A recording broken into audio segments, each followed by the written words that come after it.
सभी को जय जिनेन्द्र। मंगलाचरण। नमः समय साराय स्वानुभूत्या चकासिते चित्त स्वभावाय भावाय सर्वभावान्तरच्छिदे अनंत धर्मणस्तत्त्वं पश्यन्ति प्रत्यगात्मना अनेकान्तमयी मूर्ति नित्यमेव प्रकाशिताम् वन्दे तु सर्वसिद्धि ध्रुवे अचलमणोभवं गतिं पत्ते मोक्षामि समय पाहुड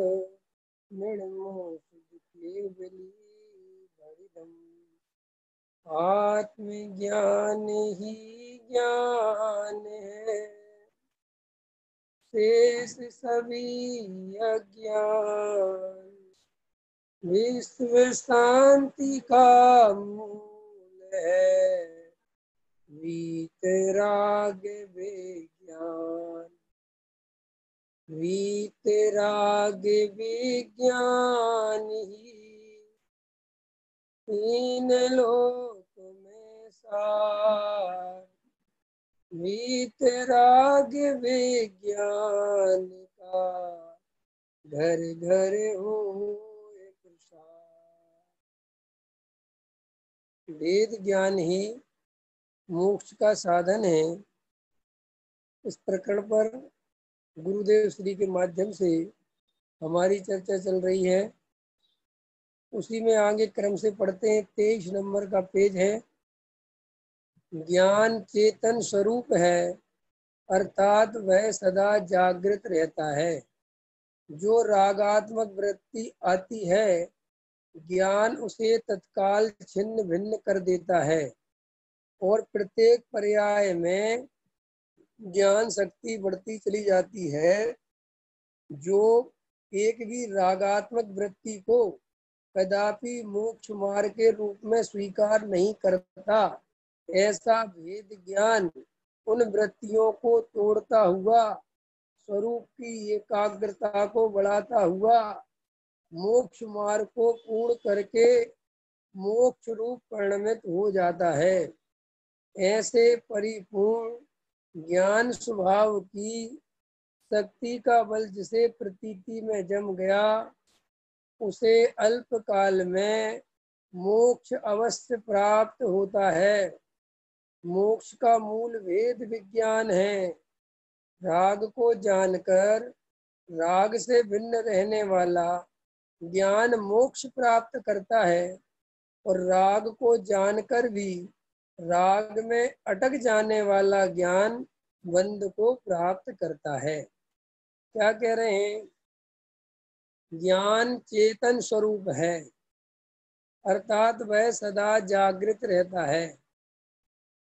हम ज्ञान स्वभावी चेतन तत्व हैं कि नहीं? हम सदा काल जानने देखने का कार्य करते हैं कि नहीं? हम जागृत हैं कि नहीं? मैंने पीछे बताया था कि जब हम रात में सोते हैं तब भी हम जागते ही हैं, क्योंकि वास्तव में आत्मा नहीं सोता, माने मैं नहीं सोता, मैं तो तब भी जानता हूँ। सोना बोना ये सब देह की क्रिया का कारण है, मेरा नहीं। तो श्री गुरु कहते हैं सदा ज्ञान तो जागृत ही है। और क्या कहते हैं? जो रागात्मक वृत्ति आती है ज्ञान उसे तत्काल छिन्न भिन्न कर देता है। माने राग आया, राग किसी भी रूप में आया, क्रोध मान माया लोभ, उसके अनेक चार के भेद में फिर अनेक कर लेना। तो वो कहते हैं कि जो वेद ज्ञान करने वाला पुरुष है, जो ज्ञानी धर्मात्मा जीव हैं, जो सम्यक दृष्टि है, जो वेद ज्ञान का स्वरूप जानते हैं, वेद ज्ञान की कला जानते हैं, वो क्या करते हैं कि उस राग की वृत्ति को अपने ज्ञान से तत्काल छिन्न भिन्न कर देते हैं। माने ये मेरा स्वरूप नहीं है, ये मेरी वस्तु नहीं है, इसमें मेरी सत्ता नहीं है, ये मेरा स्वभाव नहीं है, ऐसा उसी समय ज्ञान में निर्णय हो जाता है जिस समय ज्ञान रूपी विकार उत्पन्न होता है। और प्रत्येक पर्याय में ज्ञान शक्ति बढ़ती चली जाती है। अभी हमारी प्रत्येक पर्याय में ज्ञान शक्ति नहीं बढ़ रही है, रागाधिक बढ़ते चले जाते हैं। कि क्यों? कि हमारी जो उपयोग रूपी संपदा है वो सारी की सारी राग को देखने में लगी हुई है, संयोगों को देखने में लगी हुई है। तो जहाँ हमारी शक्ति लगी हुई है उसी की वृद्धि हो रही है, और जहाँ हमारी शक्ति नहीं लगी है वहां पे वो बेचारा ज्यों का त्यों है। तो श्री गुरु कहते हैं कि ज्ञान की शक्ति ज्ञानियों की बढ़ती है और अज्ञानियों की ज्ञान शक्ति नहीं बढ़ती, अज्ञानियों की राग शक्ति बढ़ती है। कि क्यों? कि वे अपने को रागी अनुभव करते हैं, वे अपने को मोही अनुभव करते हैं, शरीर वाला अनुभव करते हैं, देह वाला अनुभव करते हैं, और ज्ञानी अपने को ज्ञान वाला अनुभव करता है। तो सीधी सी बात है, लोक में भी यही व्यवस्था है कि आप अपने को जो मानते हो आप वैसे ही हो जाते हो। ये तो सरल बात है ना, बिल्कुल। जैसे देखो, आपने लोक में भी देखा होगा कि कोई स्त्री का किरदार निभाता है पुरुष, तो वे हाव भाव सारे स्त्रियों जैसे करने लगता है। और अगर ज्यादा वही वही रोल करता रहे, अभिनय करता रहे, तो आधा स्त्री बन जाता है वो, क्योंकि वो बार बार स्त्री रूप अनुभव करके ही तो एक्टिंग करते रहते हैं। तो श्री गुरु कहते ऐसे ही इस जीव ने अपने को शरीर संयोग वाला माना, इस राग देश वाला माना, इसलिए रात और दिन इन्हीं इन्हीं की अनुभूति चलती है, इन्हीं इन्हीं में एकत्व चलता है। और ज्ञानी ने ज्ञान स्वभाव वाला अपने को माना, इसलिए उसको अनुभव भी किसका होता है? अपने ज्ञान स्वभाव का अनुभव होता है, अपने त्रिकाली ध्रुव का अनुभव होता है। और क्या कहते हैं? एक जो एक भी रागात्मक वृत्ति को कदापि मोक्ष मार्ग के रूप में स्वीकार नहीं करता। देखो क्या कह रहे, एक गुरुदेव इतना ज्यादा खोल के लेते इस बात को, माने जरा सी भी कसक नहीं छोड़ते। क्यों नहीं छोड़ते? कि उनको पता है कि अगर हमने जरा सी भी ढील दी कि नहीं नहीं पूजा पाठ वाला राग तो ठीक है, या वो तो मोक्ष मार्ग में होता है, ऐसा जरा सा भी अगर हमने बोला तो ये जीव तुरंत पकड़ लेगा, तुरंत वहीं कूद जाएगा कि देखो देखो देखो, बोला ना उनने, शुभ भाव जरूरी है, वो भी मोक्ष मार्ग में सहायक है। इसलिए अधिकतर लोग आज भी वर्तमान में जो चल रहा है वो यही चल रहा है कि अब लोग खुल के नहीं बोलते कि शुभ भाव हे है, हमेशा बोलते हैं कि श्रद्धा में हे मान लो लेकिन क्रिया में मत छोड़ देना। हमेशा बोलते हैं कि श्रद्धा में तो हे मानो लेकिन परिणाम तो शुभ भाव के ही रखना, तुम तो शुभ भाव ही करना, है ना। और वैसे तो आत्मा करता है। अब कोई उन लोगों से ये प्रश्न नहीं करता कि महाराज कैसी बात कर रहे हो, एक तरफ तो कहते हो कि जीव परिणाम कर ही नहीं सकता, एक तरफ तो कहते हो जीव परमा करता है, और जैसे ही आप अकर्ता की बात समझाते हो और फिर क्या कहते हो कि श्रद्धा में तो ये रखना कि शुभ भाव है और परिणामों में उसको करना। तो ये हेपना हुआ कहाँ? ये तो बिल्कुल ही दोगली बात हो गई। इसलिए लोग कर क्या रहे हैं कि भाषा में सीख गए बोलने की कि श्रद्धा में स्वभाव है लेकिन बुद्धि पूर्वक करना चाहिए। यहीं से गलती हो गई। जब तक हमें पूर्णता हे नहीं लगा, अरे परिणाम में भी हे लगना चाहिए। कि कैसी बात कर रहे हो? कि हाँ, जैसे हिंसा झूठ चोरी कुशील के परिणाम बरतते हुए भी परिणाम में हे लगते हैं, ऐसा नहीं लगता कि जी अच्छे हैं। श्री गुरु कहते हैं कि वे हित रूप दिखाई नहीं देते, होते तो हैं लेकिन हित रूप दिखाई नहीं देते। और दया दान पूजा भक्ति के परिणाम कहता है कि साहब हे है, लेकिन उनसे अपना भला ही मानते हैं। ये है आश्रव तत्व संबंधी भूल। इसलिए गुरुदेव ने, और अभी आप और देखना जब पढ़ेंगे, गुरुदेव कहीं पर भी इतनी सी भी गुंजाइश नहीं छोड़ते शुभ भाव की। क्यों? कि उनको पता है कि मैं जैसे ही बोलूंगा, अरे लोग ऐसे ऐसे खतरनाक है दुनिया में। प्रवचन सार में गाथा है पुण्य फला अरहंता, तो वो कहते देखो कुंद कुंद कह रहे कि पुण्य के फल में अरहंत हो गए। माने वो अरहंत पद का अर्थ समझते हैं कि वो वीतराग का केवल ज्ञान पुण्य के उदय में हो गया है। अरे भाई पुण्य के उदय में वो नहीं हुआ है। पुण्य के उदय में तो वो समोषण इत्यादि जो तीर्थंकर प्रकृति के कारण हुए हैं वो हुए हैं। अंतरंग में आत्मा का उससे कोई लेना देना नहीं है। जैसे समोषण लगा उससे आत्मा का क्या लेना देना है।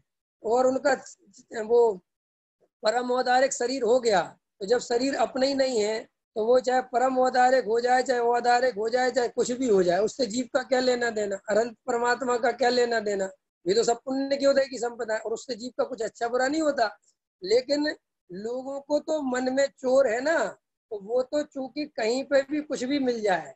अब जैसे चरणानियोग है, चरणानियोग की शैली इस टाइप की है कि तुम ये खाओगे ऐसा करोगे तो नरक में जाओगे। उसकी शैली ये है, उसका बोलने का तरीका ही है कि क्यों कि उसको तो अपनी बात को बढ़ा करके दिखाना है। उसको तो तुम्हारा कैसे भी करके रात्रि भोजन छुड़ाना है। तो वो तो ऐसे ही लिखा जाएगा ना कि एक बार का रात का भोजन करने वाला 7 गांव में आग लगा दे, इतना पाप लगता है, इतना पाप लगता है। क्यों कि उसको इस शैली में प्रस्तुत ही नहीं करेंगे तो वो चरणानियों की सिद्धि नहीं होगी। तो ऐसे ही श्री गुरु ने इसलिए हमारे यहाँ जिनवाणी में कहा कि भाई तत्वों को तो तुम पहचानते नहीं और जिनवाणी की जो बात लिखी हुई है उसमें भी तुम बिना अभिप्राय को समझे मात्र पढ़ पढ़ के और रट रट के और बस उसका वैसे ही मान के चलते हैं। तो वो श्री गुरु कहते हैं कि रागात्मक वृत्ति को देखो शब्द देखना। अब आपके पास बुक नहीं है, मैंने पेज डाल दिए, देख लेना। जो एक भी माने सारे तरह के राग की बात नहीं, एक को भी रागात्मक वृत्ति को एक भी राग को कदापि मोक्ष मार्ग के रूप में स्वीकार कर ले तो श्री गुरु कहते हैं उसको मोक्ष मार्ग नहीं मिलेगा। एक भी चलो साहब कुछ मतलब स्वाध्याय को तो ले लें कि हम स्वाध्याय करते ये तो मोक्ष मार्ग में श्री गुरु कहते कुछ नहीं लेना। अपना त्रिकाली ध्रुव के अलावा और कुछ भी आश्रय करने योग्य नहीं है। ये निर्णय चाहिए, इतना निर्णय चाहिए, इतना निर्णय चाहिए भैया। सुनो, गुरुदेव ने जब ये बात कही होगी कि केवली भगवान भी तेरा भला नहीं कर सकते तो कितनी कैसे कही होगी, सोचो बात। केवली भगवान भी तेरा भला नहीं कर सकते, ये आपको लगता होगा कि बहुत आम बात है, लेकिन गुरुदेव की ऐसी हिम्मत थी कहने की। और आज अपन तो कह भी देते तो समझ लो गुरुदेव के दम पे कह देते हैं। और अब तो लोग वैसे भी कहना बंद कर रहे हैं धीरे धीरे। लेकिन गुरुदेव ने जब ये बात कही कि केवली भगवान भी तेरा भला नहीं कर सकता तो लोगों के गले में फंस गई ये बात कि क्या कह रहे हैं महाराज, ये तो केवली भगवान का अवर्णवाद हो जाएगा। कि केवली का अवर्णवाद नहीं कर रहे हैं, केवली भगवान की अभिनय नहीं कर रहे हैं, केवली भगवान का अपमान नहीं कर रहे हैं, तुम्हें वस्तु स्वरूप बता रहे हैं। तुम्हें ये समझा रहे हैं कि एक द्रव्य दूसरे द्रव्य का कुछ भी करता धरता नहीं है। तो केवली भगवान मुझसे भिन्न द्रव्य है कि नहीं, केवली भगवान हमसे भिन्न द्रव्य है कि नहीं, अनुरंजन जी भिन्न द्रव्य है कि नहीं। हाँ, तो जब वे हमारा भला कैसे कर सकते हैं जब श्री गुरु कह रहे हैं कि एक द्रव्य दूसरे द्रव्य का करता धरता नहीं है। अब वो बस कहने कहने की बात है, समझना तो तुम्हें वो ही है जो तुम अंदर अभिप्राय बैठा है। किसी के कहने से आज तक कोई नहीं समझता, समझते सब वो ही है जिसका जैसा अभिप्राय है। ठीक हो गई बात। तो वो कहते एक भी रागात्मक वृत्ति को कदापि मोक्ष मार्ग के रूप में स्वीकार नहीं करता। ऐसा भेद ज्ञान उन वृत्तियों को तोड़ता हुआ। तो मैं वो बात ले रहा था अकर्ता की। देखो भाई हृदय से बताओ, जीव जड़ की क्रिया कर सकता है कि नहीं, नहीं कर सकता। पक्का क्लियर करो, नहीं कर सकता, नहीं कर सकता, नहीं कर सकता, यहाँ नहीं कर सकता। तो अष्ट द्रव्य से पूजा करनी चाहिए, दया दान पूजा करना चाहिए, ऐसे हाथ जोड़ने चाहिए, ऐसे पैर पड़ने चाहिए, ऐसे उठना चाहिए, ऐसा बैठना चाहिए। ये व्यवहार नहीं का कथन है कि निश्चय नहीं का, बोलो। निश्चय नहीं का है कथन के व्यवहार का, सब व्यवहार का। और व्यवहार असत्यार्थ है, झूठा है, सही बात नहीं बताता, जैसा वस्तु का स्वरूप है वैसा नहीं बोलता। ये बात भी उतनी ही सत्य है कि नहीं? बराबर है कि नहीं? बात है कि नहीं साहब? अपने हाथ में है जड़ की क्रिया, तो देखो ऐसी करनी चाहिए, ऐसे काम करना चाहिए, ऐसे उठना चाहिए। श्री गुरु कहते हैं सम्यक दृष्टि भी ऐसा बोलता हुआ दिखाई दे सकता है, लेकिन अंदर कभी भी उसके मान्यता में, श्रद्धा में, प्रतीति में, अभिप्राय में कभी भी ये बात नहीं आती कि जड़ की क्रिया मैंने करी। और देखो इसी का रिजल्ट है कि जड़ की क्रिया का कर्ता वो अपने को नहीं मानता, इसलिए उसे अहंकार नहीं होता। क्या नहीं होता? अहंकार। अगर वो जड़ की क्रिया को कर्ता अपने को मानेगा तो तुरंत अहंकार होगा कि नहीं होगा?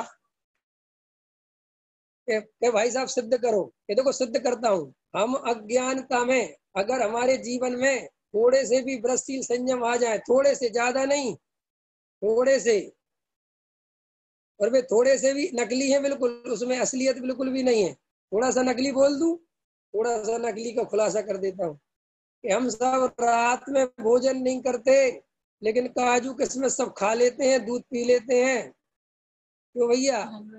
ये त्याग है कि क्या है जी? ये क्या हो रहा है यार? लेकिन ठसक पूरी है कि हम रात में नहीं खाते, जबकि ये तो कुछ भी त्याग व्याग है ही नहीं। इसमें क्या त्याग है? चाहे भैया कढ़ाई में तुम काजू किशमिश तलो और चाहे कुछ और तलो, अग्नि कायक जीव जितने जो जो मरने हो, खाने में मुंह जैसा चलना है वो तो वैसे ही चलना है ना। लेकिन उसी का अभिमान हो जाता है लोगों को कि हम नहीं खाते, हम नहीं खाते। अथवा जो खाते वे इस बात में मर जाते कि हम तो खाते, हम तो खाते। तो श्री गुरु कहते हैं कि अज्ञानता में जीव छोड़े तो अहंकार निर्मित करता है, और नहीं छोड़े तो दीनता निर्मित करता है। वाक्य को दोहराओ। यदि जीव अज्ञानता में कोई जड़ की क्रिया होती हो तो दो काम होते हैं, उससे या तो अहंकार पैदा करता है, और अगर उसकी नहीं हो रही हो तो अपने को दीनहीन मानता है। इसलिए जब वो अपने को दीनहीन मानता है तो ये त्यागी वृत्ति इसका फायदा उठाते हैं।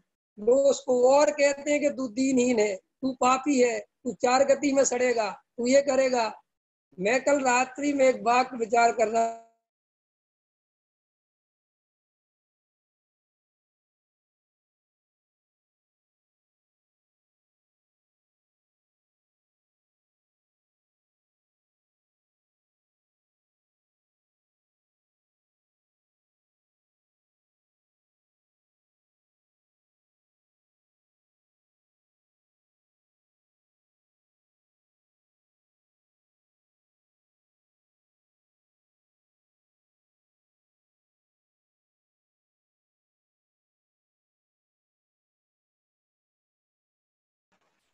आवाज आ रही?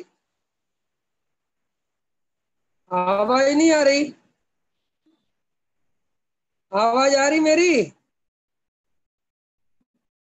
आ रही है? ठीक है। जो ज्ञानी होगा, क्या हुआ? आ रही है ना? हाँ। जो ज्ञानी है वो कैसा होगा, क्या करेगा ज्ञानी? सुनो ज्ञानी कैसा करेगा। मैं कल रात में इस बात पर विचार कर रहा था।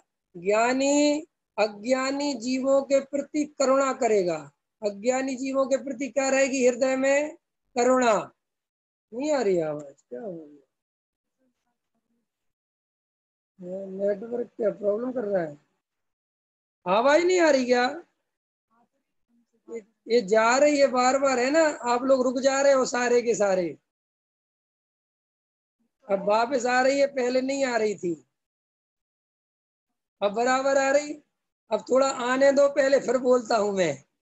लगता है ये जू में अब वालों को पसंद नहीं आ रहा ये वाक्य। चलिए। ज्ञानी अज्ञानी जीव पर करुणा करता है, उस पर द्वेष नहीं करता। अगर ज्ञानी के सामने महाअज्ञानी आ जाए, महापापी आ जाए, तो उस पर उसको क्रोध नहीं आएगा, उस पर उसको करुणा आएगी। उस पर कुछ उसको अंतरंग से सिर्फ क्या आएगी? करुणा। और करुणा में क्या भाव आएगा? करुणा में क्या भाव आएगा? करुणा में ये भाव आएगा कि हे प्रभु, इसे भी भगवान आत्मा मिल जाए। इसको भी आत्मा का स्वरूप समझ में आ जाए, इससे ज्यादा और कोई नहीं। और ज्ञानी को, अगर ज्ञानी के प्रति क्या भाव आएगा, स्तुति का भाव आएगा, प्रशंसा का भाव आएगा। ज्ञानी के प्रति, ज्ञानी को कैसा भाव आएगा, स्तुति का, भक्ति का, विनय का। और अज्ञानी के प्रति करुणा आएगी। अब अज्ञानी के खाते में आ जाओ कि अज्ञानी क्या करेगा, कि अज्ञानी को हमेशा दो बातें होंगी। जो अपने से क्रिया कांड में नीचे देखेगा उसे पापी मानेगा, उसे नरक में भेजने का काम है, तो तू नरक में सड़ेगा, कर और पाप कर और पाप कर, ठीक है। और जो अपने से ज्यादा उसे धर्मात्मा देखेगा कि जे हमसे ज्यादा धर्मात्मा है, तो वो भी धर्मात्मा काय के आधार पे देखेगा, क्रिया कांड के आधार पे। और क्रिया कांड के आधार पे देखेगा। और अगर वो उसके बराबर में ही है, मान के चलो दो आदमी पूजा करने जाते हैं, दो व्यक्ति, तो अगर पूजा दोनों बराबर करने जाते हैं, तो देखना तुम अज्ञानी की क्या दशा है कि अगर पहला व्यक्ति जल्दी पहुंच गया, उसने प्रक्षाल कर लिया, तो इसको तकलीफ होगी कि जब देखो आगे पहले भगवान को उठा लेते हैं, हमें भगवान को नहीं उठाने देते। हमने देखा, इनको समझते हैं हम। और जब देखो इनका जो है अलग ही हिसाब चलता है, चाल भी बराबर नहीं पड़ती, पूजा भी अपनी मन की करते। माने उसको जहां भी जाएगा प्रतियोगिता करेगा। क्या करेगा ज्ञानी, प्रतियोगिता। वो हमेशा संघर्ष करेगा। ब्रजशील संयम में भी पहले खुद ब्रजशील संयम करेगा और बड़ी प्रशंसा करेगा। और कोई दूसरा करेगा तो कहेगा अरे वो कोई ब्रजशील संयम करते हैं क्या, हम जानते हैं उनके क्या अंदर पड़ा है, दिन भर बहुत बड़े ढोंगी हैं वो। माने वो किसी कीमत पर प्रशंसा से तो बिल्कुल, प्रशंसा तो उसी की करेगा जो त्यागी वृत्ति ब्रह्मचारी हो, माने जिनसे उसकी टकराहट नहीं हो, बराबरी के नहीं हो। अगर सामाजिक आदमी बराबरी का है तो प्रशंसा नहीं कर सकता। इसलिए स्वाध्याय में बैठने वाले, तुम देखना कभी भी अधिकतर स्वाध्याय में जो लोग बैठे होंगे, उनमें तुम पीठ पीछे किसी दूसरे से किसी और के बारे में पूछना, अरे भैया वो तुम्हारे यहाँ जो आगे बैठते ना बड़े अच्छे से स्वाध्याय सुनते हैं, अरे तुम नहीं जानते उनके बारे में कुछ भी, वे कितने बड़े वाले हैं ना, अभी तुम कुछ नहीं जानते। देखो जरा सा भी स्वीकार नहीं है कि नहीं वो स्वाध्याय में आते हैं सुनते हैं, अब उनकी थोड़ी कसाय होगी लेकिन बहुत स्वाध्याय सुनते हैं, ऐसे भाव नहीं आते। क्यों, कि उससे तुम्हारी प्रतियोगिता चल रही है, उससे तुम्हारी क्या चल रही है, प्रतियोगिता चल रही है। क्योंकि उसी स्वाध्याय में हम बैठते हैं, इसलिए जो रोज पढ़ते रहते हैं कि साधर्मी साधर्मी साधर्मी, वहां को साधर्मी पना होता ही नहीं। नहीं समझ में आया। सास मंदिर ज्यादा जाती है, पूजा पाठ ज्यादा करती है, और उसकी बहू नहीं करती है, तो वो अपनी बहू को कभी पसंद नहीं करेगी, अपनी बहू से चिढ़ेगी कि अरे तुम कुछ नहीं करती। और वो ही बहू अगर ज्यादा करने लगे सास से तो भी चिढ़ेगी। है ना मजेदार, है। नहीं समझ में आया, पॉइंट समझ में नहीं आया। अगर वो नहीं करे तो उसकी निंदा करेगी, किस रूप में, अरे पता नहीं कहाँ से मिल गई और बिल्कुल धर्म की रुचि नहीं, ये और वो, पता है जो जो बात है मैं उस पर क्या बोलूं, अब मैं सास तो हूं नहीं, वो तो सास है जानती होंगी जो बढ़िया से बढ़िया बोलती है।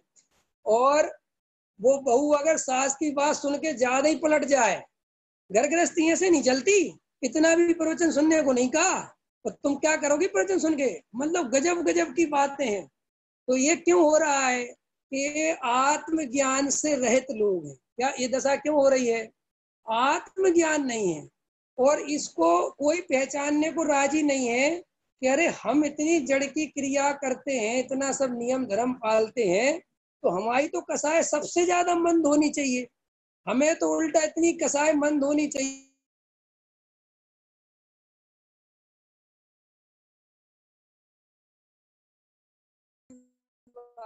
तब तो हमें लगे कि तुम असली कुछ धर्म सीख, चक्कर फंस जाए। फिर रुक गया था क्या, आवाज नहीं आ रही, अब आ रही है, नहीं प्रॉब्लम क्रिएट हो रहा है। अब क्यों हो रहा है मुझे तो पता नहीं। अब देखो कोई बात नहीं, ये इसको अंतराय जान के सुबह निरंतराय से सुन लेना। अभी अंतराय समझना, सुबह निरंतराय सुन लेना, शांति से सुन लेना, ऑडियो तो रिकॉर्ड हो ही रहा है। अब देखो क्या कहते हैं, एक भी रागात्मक वृत्ति को कदापि मोक्ष मार्ग के रूप में स्वीकार नहीं करता। ऐसा वेद ज्ञान उन वृत्तियों को तोड़ता है। देखो, ऐसा वेद ज्ञान वाला तोड़ता है, ये नकली वेद ज्ञान वाला नहीं कि साहब एक राग आदि भाव को अच्छा मान लिया, ये कर लिया, वो कर लिया, और फिर कैसा हम वेद ज्ञान करते हैं कि नहीं करते। तो वो वेद ज्ञान की वृत्तियों को तोड़ता हुआ स्वरूप की एकाग्रता को बढ़ाता हुआ। अब एक प्रश्न अच्छा है कि स्वरूप की एकाग्रता को कैसे बढ़ाया जाए, है कि नहीं। आप सभी को स्वरूप की एकाग्रता को बढ़ाना है कि नहीं। बढ़ाना, बढ़ाना, सबको बढ़ाना है नहीं। बस इसलिए नहीं बढ़ती,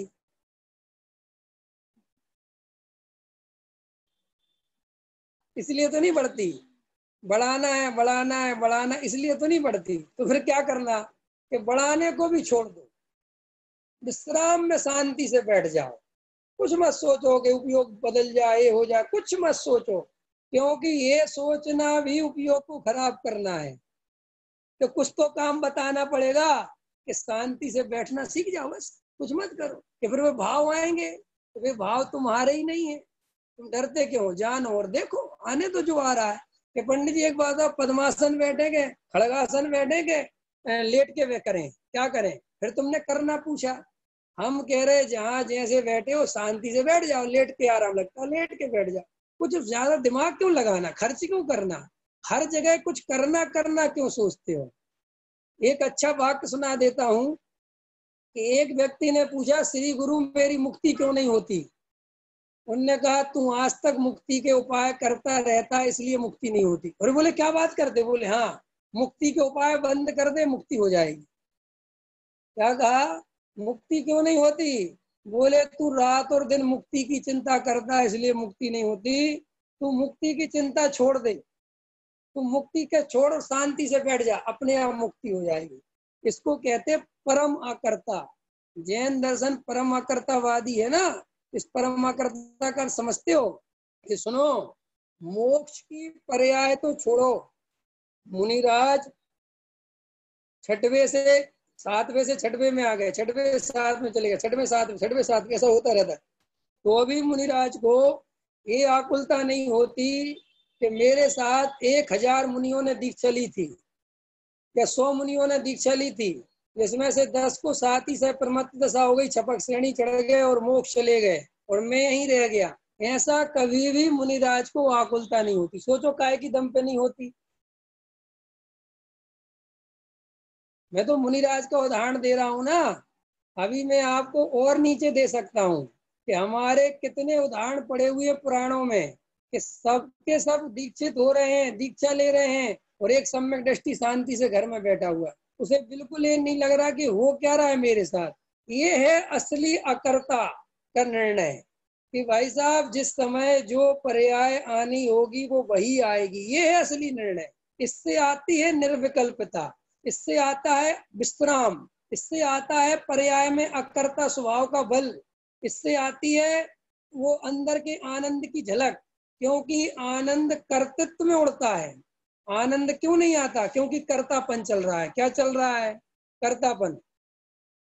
अभी देखो स्वाध्याय ले रहा हूं ना मैं, तो चित्त में संकल्प विकल्प रहते हैं कि आवाज क्लियर आनी चाहिए, अब नहीं आ रही, अरे अब आ रही, अब आ रही, अब नहीं आ रही, समझ गए ना, चल रहा है कि नहीं चल रहा।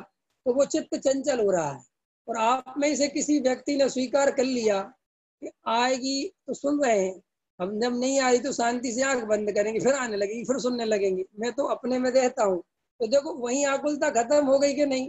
अब आएगी कि नहीं आएगी, आने लगी तो सुनने लगे। ऐसे श्री गुरु कहते हैं कि भैया पर्याय में विकल्प आ रहे तो आने दो।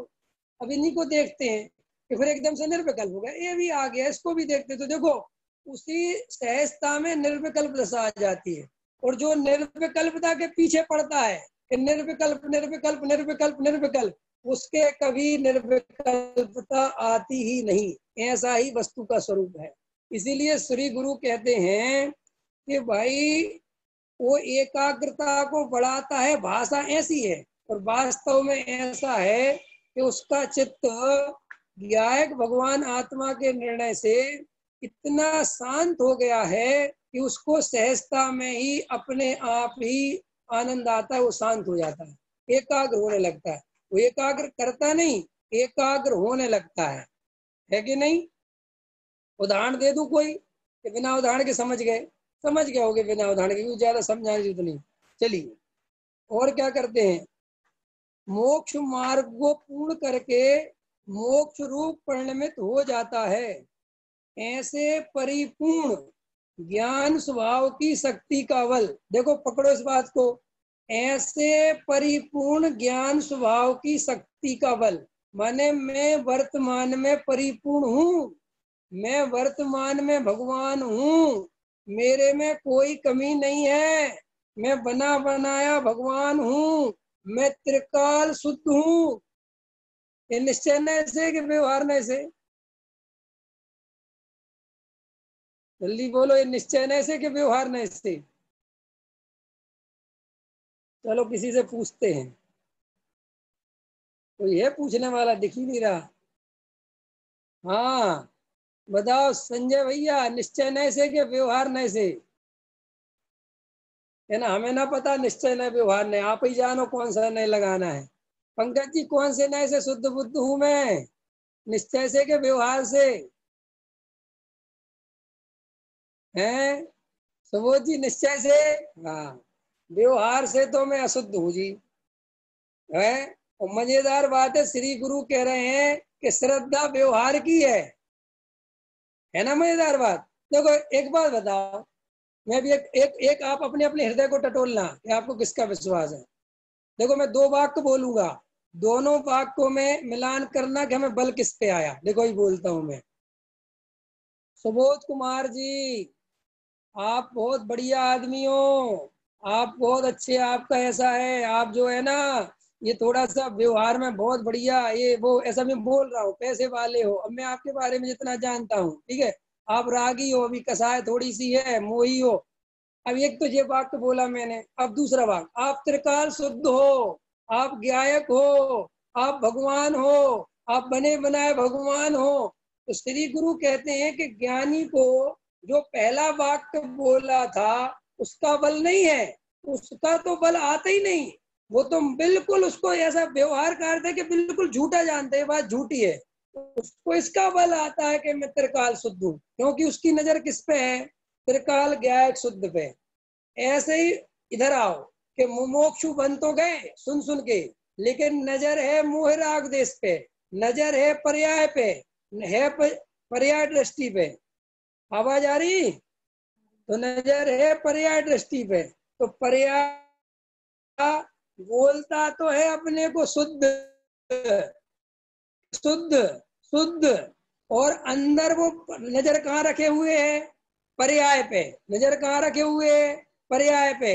तो वो पंडित जी के साथ रह रहे के पंडित जी की भाषा तो सीख गया, क्योंकि रोज पंडित जी के प्रवचन सुनने जाता है। तो जब पंडित जी कहते हैं हम त्रिकाल शुद्ध हैं, हम बने बनाए भगवान है, तो हाँ, हाँ, बने ऐसे करता है कि नहीं करता?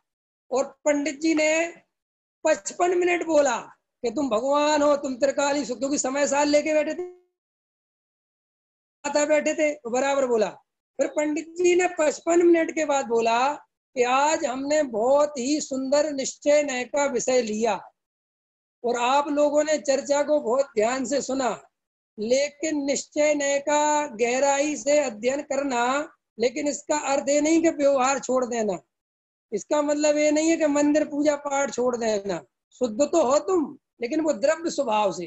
पर्याय में तो देखो भाई अशुद्धता है। हाँ अब देखो, अब बदल गई ना टोन। और वो 55 मिनट एक तरफ और ये 5 मिनट एक तरफ, वो 55 मिनट को तो वही खर्च करके आ जाएगा और घर, और वो 5 मिनट को लेके आएगा तो तुरंत क्या कहेगा? देखो पंडित जी ने भी आज आकर कहा कि नहीं कहा कि मोराग देश को समझना, दयादान मत छोड़ देना, पूजा पाठ मत छोड़ देना। वो तो निश्चय ने से है, पर्याय में तो हालत खराब है कि नहीं? तो वो ही भाषा पकड़ के आएगा, क्यों कि उसकी नजर ही वही थी ना।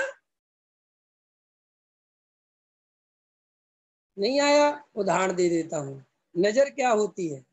देखो तुम्हें कोई बीमारी है, समझ गया मेरी बात? कोई बीमारी है, कोई चीज है, और ये कभी कभी टीवी में क्या होते हैं कि वो बीमारियों के बारे में बताते हैं कि कई तरह की बीमारी लेते ना। अब मान के चलो तुम्हारे पेट में दर्द रहता है, और वो सिर दर्द, हाथ पैर दर्द, हार्ट अटैक, इनसे चल रहा है।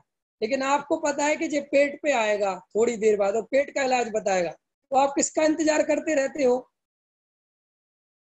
पेट की दवाई का, बराबर के नहीं? और आप बाकी का सुनते हो कि नहीं? कि सुनते तो हैं, लेकिन वो टेम्परेरी सुन लेते हैं कि हो सकता है कभी काम आ जाए, सुन लो। लेकिन सारा ध्यान कहाँ लगा रहता है कि पेट की दवाई कब बताएगा। और जैसे ही वो पेट की दवाई बताता है, तुरंत हमारे कान खड़े हो जाते हैं कि नहीं, क्योंकि तुम्हारी नजर कहाँ थी जब से? कि मेरी नजर इसी पे थी कि ये वाली दवाई बताए। ऐसे ही श्री गुरु कहते हैं कि इस जीव को अनादि काल से ही पर्याय दृष्टि है, अनादि काल से देह दृष्टि है, संयोग दृष्टि है, रुपये पैसे मकान दुकान की दृष्टि है। जिस पर्याय में जाता है उसी में तन्मय रहता है। इसलिए अगर कदाचित कोई ऐसा योग बन जाए कि कोई त्रिकाली ध्रुव भगवान आत्मा की बात सुनाए, तो भी नजर पर्याय पे रखता है, और नजर पूरी पर्याय पे रहती है, पर्याय पे रहती है लेकिन वो सुनाने वाला चूंकि त्रिकाली ध्रुव पे बल दे दे के सुना रहा है, शामिल हो गया, इनके ग्रुप में शामिल हो गया। जो बल काय पे देते हैं? त्रिकाली ध्रुव पे। लेकिन उसकी नजर कहाँ है? उसकी नजर कहाँ है? वही है। इसीलिए देखो देखो, जैसे जैसे वो वजनदार आदमी जाता है उस ग्रुप को छोड़ के, जैसे गुरुदेव चले गए, तो फिर नीचे धीरे धीरे धीरे धीरे जिनकी नजर जहाँ थी, उनने गुंडी वहीं घुमाना चालू कर दी। समझ गए? नहीं समझ गए? और चूंकि वो सुनने वाले भी उसी नजर वाले हैं, तो फिर उनके भक्तों की संख्या बढ़ गई, क्रियाकांड वालों की संख्या बढ़ गई। अब आज वापस क्रियाकांड वाले मोक्षुओं में हावी हो गए। अब आजकल वे सबसे बड़े पंडित जी माने जाते हैं जो क्रियाकांड वाले होते हैं। अब और सब बाकी तो पंडित ही नहीं है। तो वो श्री गुरु कहते जी हुआ क्या, ये तो त्रिकाली ध्रुव वाले थे, कि भैया त्रिकाली ध्रुव वाला तो चला गया। ये तोता वाली कहानी है। कि क्या है कहानी? शिकारी आता है, जाल बिछाता है, दाना डालता है, और हम दाना खाने जाते हैं और जाल में फंस जाते हैं। इसलिए हमें ध्यान रखना है, दाना खाने नहीं जाना है। ऐसा रटा दिया गुरुजी ने, और बच्चे ने रट लिया। अब कबूतरों को रट रटा के गुरुजी ने कहा अब हमारे कबूतर ट्रेंड हो गए, अब ये बिल्कुल सेट है, अब ये कभी किसी शिकारी के जाल में नहीं फंसेंगे। तो उनने सारे पिंजड़े खोल दिए और कहा जा उड़ जाओ। सारे कबूतर उड़ गए, और एक डाल पे बैठे बैठे जंगल में क्या बोल रहे थे? शिकारी आता है, जाल बिछाता है, दाना डालता है, हम दाना खाने जाते हैं और उसमें फंस जाते हैं, इसलिए हमें दाना खाने नहीं जाना है। तो शिकारी ने जब ये बातें सुनी, तो शिकारी के तो होश उड़ गया। बोले भैया ये तो बड़े होशियार कबूतर है यार, इनका तो क्या चक्कर, इनसे कैसे किया जाए। लेकिन शिकारी ने पहले तो जाल बिछाने की नहीं सोची, लेकिन फिर शिकारी जब थोड़ा सा वापस लौटने लगा, तो उसके मन में एक बात आई कि यार आखिर हैं तो तोते ही, और तोते तो तोते ही होते हैं, रट लेते हैं, इनका कुछ भरोसा तो है नहीं। और उसने जाल डाला, दाना डाला, और वे तोते सारे के सारे फंस गए। और जाल में फंसे फंसे क्या चिल्ला रहे? शिकारी आता है, जाल बिछाता है, दाना डालता है, और गुरुजी ने देखा उनको शिकारी को ले जाते हुए, तो गुरुजी ने अपना सिर पकड़ लिया, ये क्या हो रहा है। ऐसे ही श्री गुरु कहते हैं कि हमने इनको रटाया, समझाया कि तुम त्रिकाली ध्रुव हो, जड़ की क्रिया के करता धरता नहीं हो, एक समय का परिणाम भी तुम बदल नहीं सकते, और जिसमें शामिल हो गए। और श्री गुरु को विश्वास हो गया कि ये मोक्ष सर गए। गया, ये तो मोक्षों को सब पता चल गए, होशियार चंद हो गए। तो उसमें जब वो श्री गुरु तो चले गए, अब उनके नीचे वाले जो जिनके हाथ में जो भी चल रहा है, उनने भी चुनाना चालू किया। लेकिन धीरे धीरे देखा कि यार इससे ज्यादा प्रभाव नहीं पड़ रहा लोगों का, क्योंकि जे बिना अनुभव के बोल रहे थे और बे अनुभव से बोल के गए हैं, उनका तो प्रभाव पड़ा। पर नीचे वाले सोच रहे कि यार अपन का कुछ हो ही नहीं रहा, अपन सुनाते तो लोग तो बोर हो जाते हैं त्रिकाली ध्रुव से। तो क्या करें कि बदलो, टोन बदलो, और टोन बदल के आगे क्रिया सुधारो, विनय करो, ये करो, शुद्ध बनाओ, शुद्ध खाओ, चालू हो गए। तो सब लोगों को एकदम जम गई ये बात। और फिर वही वाली बात हो गई कि त्रिकाली ध्रुव चला गया एक तरफ और क्रिया कांड हो गया एक तरफ। और फिर ये कहने लगे कि हमने त्रिकाली ध्रुव नहीं छोड़ा है भैया, हम तो तुम्हारी पात्रता तैयार करवा रहे हैं। हम क्या तैयार करवा रहे हैं? पात्रता। पहले पात्रता तैयार करा दे तुम्हारी, फिर तो त्रिकाली ध्रुव बताएंगे। भैया कान्ही स्वामी को नहीं थी पता पात्रता, नहीं तुम्हें बस को नए आदमी आए जो तुम्हें पात्रता पता चल गई। उन्होंने सीधा त्रिकाली ध्रुव भगवान आत्मा सुनाया, तब जीव भगवान है ये कह के समझाया। और भूला है भगवान। अगर कोई संसारी महा अज्ञानी जीव भी उनके पास पहुंच जाए तो वो कहते थे कोई बात नहीं, भूला भगवान, सीखो सुनो समझ जाओगे। और हम उनके चेलों के चेले, हम सिखाते हैं कि पहले पात्रता तैयार करो। और पात्रता के नाम पे जो तैयारी चल रही है वो सबको पता है। और वो जो पात्रता जिनकी तैयारी हो गई है, जिनकी पात्रता की, उनकी क्या दशा है वो भी हमें पता है। कि क्यों? कि अज्ञानता में जो जड़ की क्रिया में आगे बढ़ गया, उससे अहंकार निर्मित हो गया। उससे क्या निर्मित हो गया?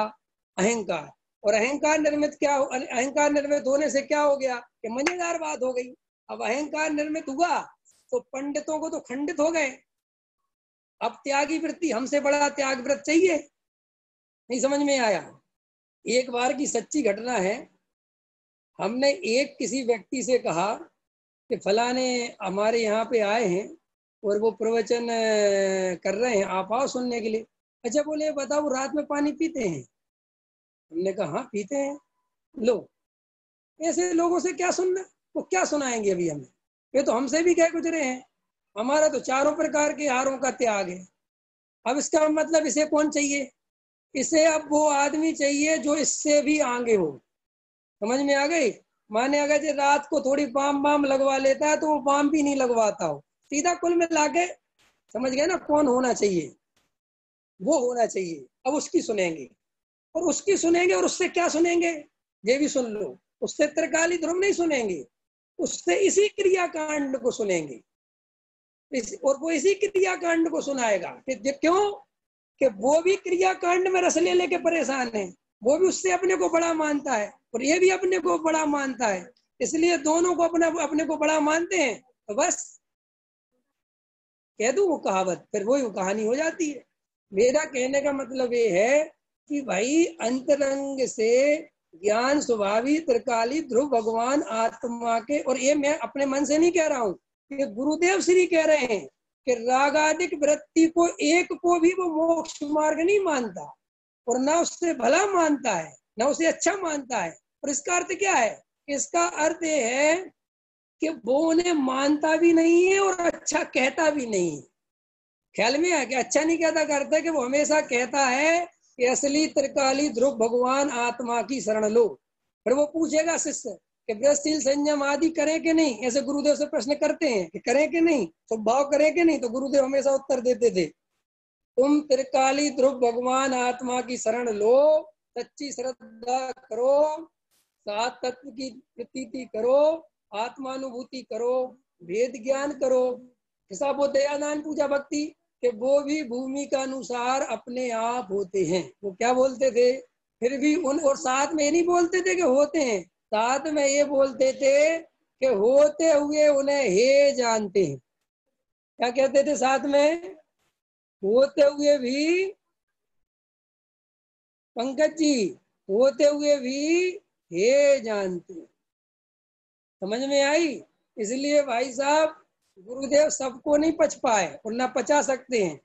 वो तो भले ही ग्रुप में शामिल हो जाए वो अलग बात है, लेकिन जब गुरुदेव, असली गुरुदेव की चर्चा आती है तो लोगों के प्राण सूखने लगते हैं कि जी क्या क्या कह रहे हैं। क्यों? और सुनो, जब तक इतना हृदय मजबूत नहीं करोगे तब तक आत्मानुभव नहीं हो सकता। आत्मानुभव के लिए इतना कठोर निर्णय करना ही पड़ता है भाई साहब।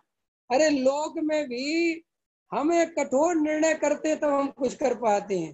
श्री गुरु कहते हैं ये जन्मों जन्मों का रोग खत्म करना है भैया। अगर ये जरा से क्रियाकांड से खत्म होता होता तो कब का हो गया होता। अगर कपड़े उतारने से मोक्ष होता होगा तो कब का हो गया होता। अगर कोई 2-4 पूजा पाठ करने से होता होगा तो कब का हो गया होता। अगर किसी की पूजा करने से होता होगा तो कब का हो गया होता। नहीं, श्री गुरु कहते त्रिकाली ध्रुव भगवान आत्मा परम अकर्ता ज्ञायक स्वभाव के आश्रय से ही होगा। कि साफ हो जब तक नहीं हो रहा तो क्या करें, कि तब तक नहीं हो रहा तब तक भी यही कर, और कोई दूसरा उपाय नहीं है। और अगर हमने तुझे दूसरे उपाय बता दिए तो तू फिर गलती दोहराएगा, क्योंकि आदत जन्मों जन्मों की पड़ी है ना। जरा सामने कुछ बोला और बस वो पकड़ लेगा। जरा सामने कुछ, हम बच्चों के साथ होता है कि नहीं, माँ बाप जरा से उनने बाप बच्चे ने देखा कि पापा थोड़े से कम सीरियस है और पापा लग नहीं रहा कि गुस्सा करने वाले, तो फिर मस्ती मारने लगता है ना, क्योंकि उसको जरा सी भी दरार दिखी कि पापा कमजोर पड़ रहे हैं, बस अब वो अपना कम चालू हो जाता है। ऐसे श्री गुरु कहते हैं कि इस जीव को हम जरा सा भी बोलते हैं और तुरंत पकड़ के बैठ जाता है, तुरंत पकड़ेगा उस चीज को। तो ख्याल में आ गई बात। अब देखो क्या कहते हैं, उसे अल्प काल में मोक्ष अवश्य प्राप्त होता है। मोक्ष का मूल भेद विज्ञान है। देखो क्या शब्द डाला, मोक्ष का।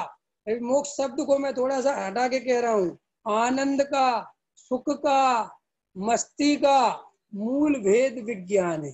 क्योंकि मोक्ष शब्द जो हमें परंपरा से मिला ना, तो हम उसकी महिमा नहीं आती। हम जिन शब्दों को समझते हैं थोड़े वो शब्द पकड़ो। आनंद करना है ना सबको, संजय भैया आनंद करना है कि नहीं? संजय जी आनंद में हो कि आनंद करना है, क्या है? दो बातें बोलो जल्दी। आनंद में हो? क्या, तो हम तो आनंद में हैं। तो श्री गुरु कहते हैं ऐसे ही आनंद में रहो, और अगर और आनंद करना हो तो वेद ज्ञान करो। क्या करना है? वेद ज्ञान करो। क्योंकि सुन लो, दुख में रहोगे तो वेद ज्ञान भी नहीं कर पाओगे, सुख में रहोगे तो ही वेद ज्ञान कर पाओगे। वेद ज्ञान भी वही जीव कर पाता है जो वास्तव में वर्तमान में भी अपने को आनंद में ही देखता है, तभी तो वेद ज्ञान करेगा। अरे जो जीव रो ही रहे हैं, जो परेशान चल रहे हैं, जे क्या हो रहा है, जे क्या हो रहा है, जे क्या हो रहा है, वो कैसे वेद ज्ञान करेंगे? जो हो रहा है, जैसा हो रहा है, सब व्यवस्थित हो रहा है। अब ये व्यवस्थित हो रहा है, मैं इससे नहीं आ रहा हूँ, अब वेद ज्ञान में मन लगेगा। लेकिन जो कर्तृत्व रखेगा, हटाने की भावना रखेगा, जुटाने की भावना रखेगा, वो कैसे वेद ज्ञान करेगा? इसलिए श्री गुरु कहते हैं हम तुझे पहले अकर्ता सिखाते हैं कि तू अपने को अकर्ता देख और ज्ञायक देख, तब तेरे को वेद ज्ञान जगेगा। और क्या कहते हैं, राग को जानकर राग से भिन्न रहने वाला, राग को नहीं जानने वाला नहीं। क्या कह रहे गुरुदेव? राग को जानकर, माने हम राग को नहीं जानेंगे, हम राग को नहीं जानेंगे, हम परिणामों को नहीं जानेंगे। कह रहे श्री गुरु कह रहे नहीं, राग को जानकर। आवाज आ रही?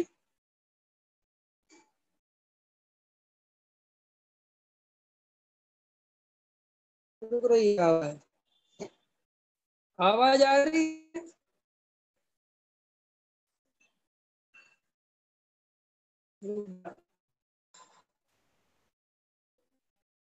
है? आवाज नहीं आ रही।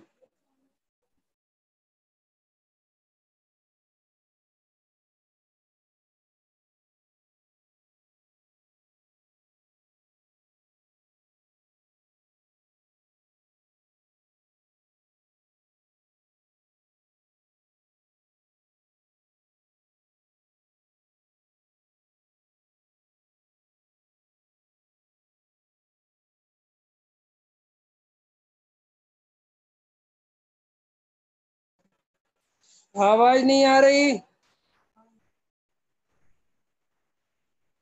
आज तो भाई बड़ा डिस्टरबेंस चल रहा है।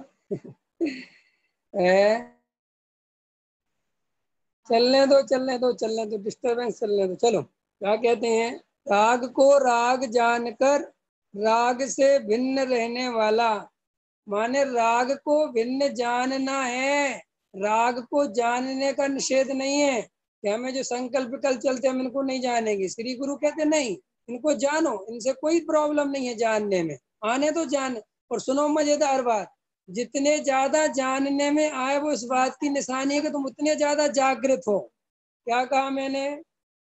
जितने ज्यादा जानने में आए उतनी अच्छी बात है। लोगों को क्या लगता, हम भैया ज्यादा सा ध्यान लगा देंगे तो पता नहीं और ज्यादा राग देश दिखने लगते, कि नहीं नहीं, कि ज्यादा दिखने नहीं लगे, कि जैसे ही तुम शांति से होके बैठे तुम्हारा ज्ञान और जागृत हो गया। क्या हो गया? ज्ञान जागृत हो गया। अब ज्ञान जागृत हो गया तो वो और बारीकी से जानेगा कि और क्या क्या चल रहा है। इसलिए श्री गुरु कहते हैं राग को जानकर राग से भिन्न रहने वाला ज्ञान मोक्ष प्राप्त करता है, और राग को भी जानकर राग में अटक जाने वाला बंध को प्राप्त करता है। ठीक है कि नहीं? फिर अटक गया मामला, फिर अटक गया, वो तो अटक गया। नहीं आ रही?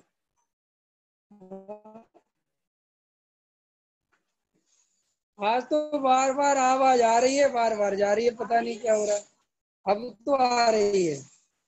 राग में अटक जाने वाला ज्ञान बंध को प्राप्त होता है। राग में अटकने का अर्थ क्या है?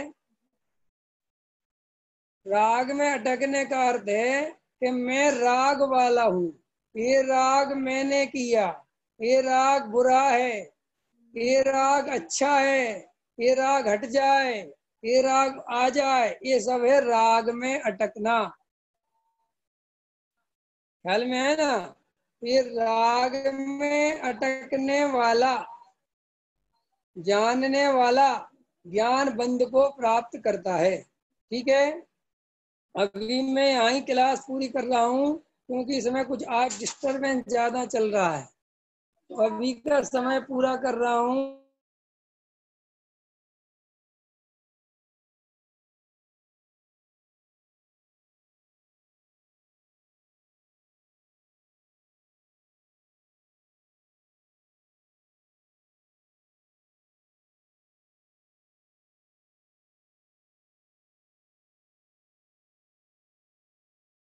अविनाशी में आत्मस्वरूप सहजानंदी शुद्ध स्वरूपी।